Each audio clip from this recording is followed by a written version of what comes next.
يا أيها الذين آمنوا استعينوا بالصبر والصلاة إن الله مع الصابرين ولا تقولوا لمن يقتل في سبيل الله أموات بل أحياء ولكن لا تشعرون ولنبلونكم بشيء من الخوف والجوع ونقص من الأموال والأنفس والثمرات وبشر الصابرين الذين إذا أصابتهم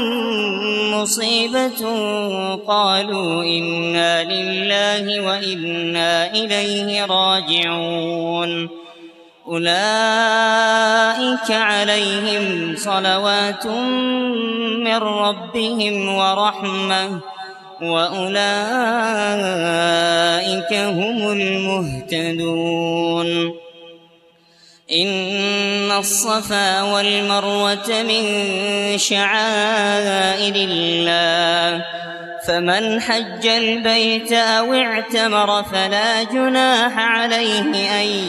يطوف بهما ومن تطوع خيرا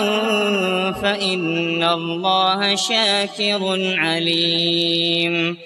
إن الذين يكتمون ما أنزلنا من البينات والهدى من بعد ما بيناه للناس في الكتاب أولئك يلعنهم الله ويلعنهم اللاعنون إلا الذين تابوا وأصلحوا وبينوا فأولئك أتوب عليهم وأنا التواب الرحيم إن الذين كفروا وماتوا وهم كفار أولئك عليهم لعنة الله والملائكة والناس أجمعين خالدين فيها